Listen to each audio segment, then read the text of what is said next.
बात करेंगे मुख्य निर्वाचन आयुक्त की। ज्ञानेश कुमार ने नए मुख्य निर्वाचन आयुक्त के रूप में आज अपना कार्यभार संभाल लिया है।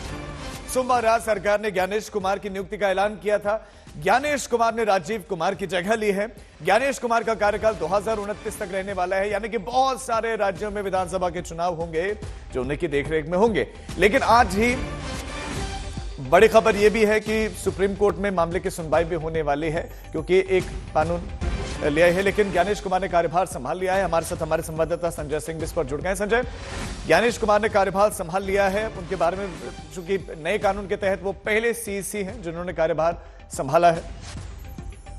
जी हाँ, नए कानून के तहत ये पहले सीईसी हैं। नए कानून के तहत बनने वाले पहले ईसी भी यही है, क्योंकि जिस समय कानून बना था उस समय बिल्कुल ताजा कानून बना था और उसी समय ज्ञानेश कुमार और सुखबीर सिंह संधू नए ईसी बनाए गए थे उसी कानून के तहत। उसके बाद उसे चुनौती दी गई है सुप्रीम कोर्ट में।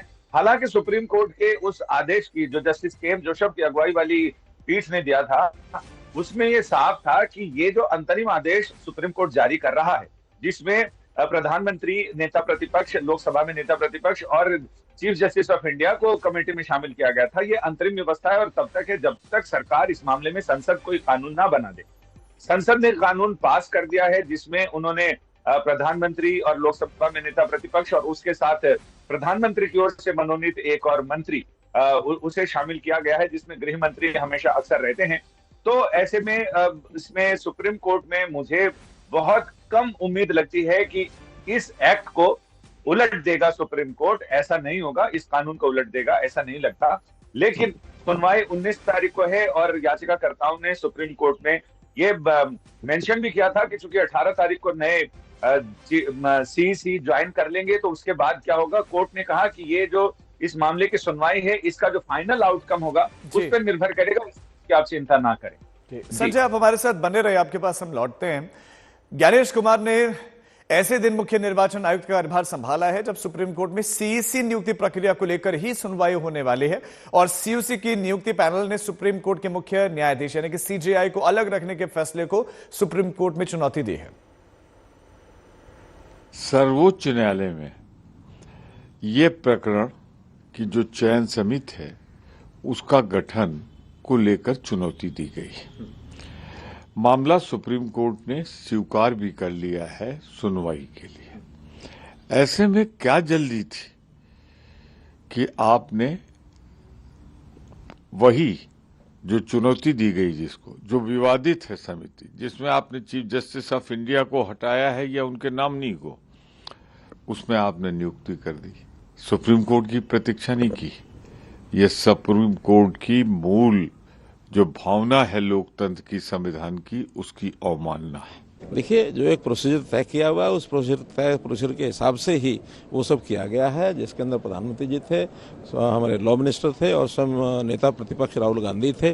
तीनों की मीटिंग के अंदर तय हुआ है और जो मीटिंग का जो तय हुआ रिजल्ट है उसको बाहर बताया गया। उसी नाते से नए सीईसी आखिर पहले रिटायर हुए हैं सीईसी, तो नया कोई ना कोई बनना ही है। तो जो इंटर्न जो भी सीनियर मोस्ट हैं उनको सीईसी बनाया गया, बदले में एक इलेक्शन कमिश्नर और जो संयोग से हरियाणा के चीफ सेक्रेटरी थे उनको ही सिलेक्ट किया गया है और अच्छे व्यक्ति हैं। आईएएस हमारे 1989 के विवेक जोशी, उनको उसमें इंडक्ट किया गया है। तब उनका हक है, उन्हें उनका हक है। ये कहाँ पे कहा गया है कि हुकूमत जो करती है तो लीडर ऑफ द ऑपोजिशन को उसको मानना ही होगा। उसमें असहमति का इजहार करना ये लीडर ऑफ द ऑपोजिशन का हक है, अधिकार है। उन्होंने अपने अधिकार का इस्तेमाल किया। अब वो हुकूमत तक है, इसको माने ना माने। जहाँ तक सुप्रीम कोर्ट में इसमें सुनवाई की बात है, वो चल रही है सुनवाई खत्म हो, अदालत का फैसला आ जाए। आपकी क्या राय है जो राहुल गांधी ना, मेरी राय से क्या लेना देना ना। मैं एक प्रदेश से ताल्लुक रखता हूँ, ये मरकज के लेवल का है। संजय भी हमारे साथ इस खबर पर है। संजय, इस मामले की सुनवाई कितने बजे जो है ये लिस्टेड है, कितने बजे इस मामले की सुनवाई? क्योंकि बहुत इसमें एक गंभीर चिंता ये व्यक्त की जा रही है कि आपने सीजीआई को हटा दिया, आपने अपने ही कैबिनेट के किसी एक सदस्य का चयन, तो ऐसे में हमेशा फैसला जो आएगा वो 2-1 से ही आएगा, इसलिए ये चिंता इसमें व्यक्त की जा रही है। सुप्रीम कोर्ट में इस मामले की सुनवाई 11 बजे के आसपास, 11 साढ़े 11 के बीच हो जानी चाहिए। और ये देखना होगा कि 10:30 बजे सीक्वेंस में क्या कोई बदलाव आता है। अगर जो कॉलेज के हिसाब से है तो 11:30 से 12 के बीच में आ जाना चाहिए। लेकिन अगर सीक्वेंस बदलता है तो जल्दी भी आ सकता है या फिर एंड ऑफ द बोर्ड भी जा सकता है। लेकिन जब तक ये तो तय है कि जब तक सुनवाई शुरू होगी तब तक नए सीईसी और नए ईसी ने कार्यभार ग्रहण कर लिया है।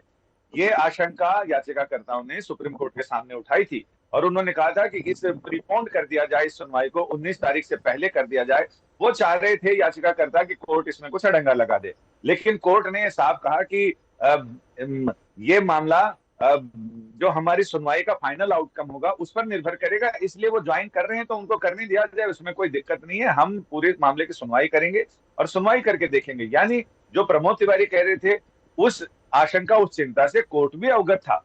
और कोर्ट ने, अगर हम जजमेंट का उस ऑर्डर की बात करें जिस ऑर्डर में जस्टिस के एम जोसेफ की अगुवाई वाली पीठ ने किया था, उसमें उन्होंने साफ किया था कि ये हमारी जो अंतरिम व्यवस्था है सीईसी या ईसी के चयन की, वो तब तक है जब तक संसद इस मामले में कोई कानून ना बना ले। और कानून बन गया है तो उसे लेकर मुझे लग रहा है कि कोर्ट शायद बहुत ज्यादा दखल इसमें नहीं होगा। अब तो ये देखने वाली बात होगी कि कोर्ट की क्या टिप्पणियां रहती है और कोर्ट का क्या निर्णय रहता है। बहुत शुक्रिया आपका इस तमाम जानकारी के लिए।